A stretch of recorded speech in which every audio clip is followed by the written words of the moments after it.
امام احمد ابن حنبل ایک بڑے شہر میں تبلیغ کی نیت سے پہنچے، قدرتی طور پہ لیٹ ہو گئے، عشاء کی نماز جہاں پڑھنے کی نیت تھی وہاں نہیں پہنچ سکے، مسجد بند ہو چکی ہے، پاس سے ایک نان بھائی گزر رہا ہے، اے بزرگ کہاں سے آئے ہیں؟ فلاں جگہ سے آئے ہو، نام ابھی تعارف نہیں ہوا، آپ آئیے، مسافر معلوم ہوتے ہیں، میرے گھر چلیے۔ امام احمد ابن حنبل کہتے ہیں میں اس نان بھائی کلچا لگانے والا، ایک کلچا لگانے والا، جن لوگوں کو ہم کچھ سمجھتے نہیں وہ اللہ کی بارگاہ میں کیسے کیسے مقبول ہو جاتے ہیں، یہاں سے دیکھ لیجئے۔ امام احمد ابن حنبل کہتے ہیں میں نے جتنی دیر رات کو اس کے پاس رہا میں نے نوٹ کیا یہ منہ میں کچھ بولتا ہے، منہ میں کچھ پڑھتا ہے۔ میں کہا کیا پڑھتے ہو؟ کہتا ہے میں جب بھی فارغ ہوتا ہوں نا میں استغفر اللہ پڑھتا ہوں، استغفر اللہ استغفر اللہ استغفر اللہ۔ کیوں پڑھتے ہو؟ میں استغفر اللہ پڑھ کے جب بھی دعا کرتا ہوں نا میری دعا اللہ سن لیتا ہے، میری ایک دعا ایسی نہیں جو اللہ نے نہیں سنی ہوئی۔ ہاں 20 برس گزر گئے ہیں، ایک دعا کرتا ہوں لیکن مجھے یقین ہے میرا رب میری وہ دعا بھی پوری کرے گا۔ میرے پاس پیسہ نہیں ہے اس ملک میں جانے کا، اس قصبے میں جانے کا،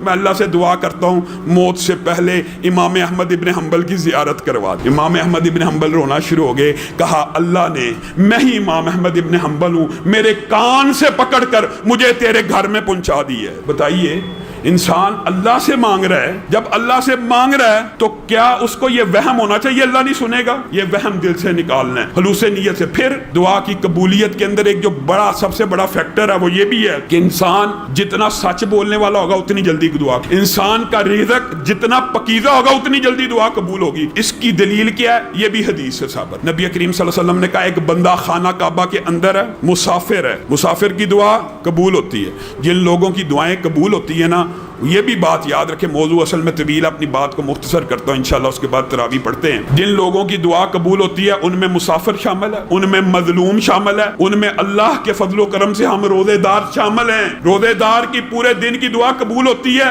ایک فضیلت یہ عمومی اور دوسری افطاری کے وقت کی قبول ہوتی ہے، یہ خصوصی فضیلت ہے۔ جب بھی افطاری کا وقت ہو کچھ دیر قبل دعا کیا کیجئے تاکہ اللہ تعالیٰ افطاری کے وقت کی بھی دعاؤں کو سنتا ہے۔ پھر جمعے کے دن اللہ تعالیٰ نے ایک گھڑی رکھی ہوئی ہے دعا کو سننے کی، پھر اذان اور اقامت کے مابین اللہ تعالیٰ نے ایک طویل موضوع ہے، جب موقع آیا انشاءاللہ تفصیل بیان کریں گے، صرف آپ یاد کریں کہ موقع کیا کیا ہے۔ اذان اور اقامت کے مابین جو وقت ہے اس کو دعا کے لیے مختص کریں، بارش ہو رہی ہو اس کو دعا کے لیے مختص کریں، دوران بارش بھی۔ اور پھر نبی کریم نے کہا کوئی والد جب اپنے بیٹے کے لیے یا بیٹی کے لیے دعا کرتا ہے اللہ تعالیٰ اور اس کے مابین کوئی حجاب نہیں ہوتا، والدین کی دعا لگتی ہے، اسی لیے نبی کریم نے یہ بھی منع کر دیا کہ اپنے بچوں کو بددعا نہ دیا کرو۔ عام بندے کے منہ سے نکل جاتا ہے دفع ہو جاؤ، لعنت ہے تجھ پہ، اس طرح کے الفاظ جب منہ سے نکلتے ہیں، نبی کریم نے کہا کئی مرتبہ قبولیت کا وقت ہوتا ہے اور اللہ تعالیٰ قبول کر لیتا ہے۔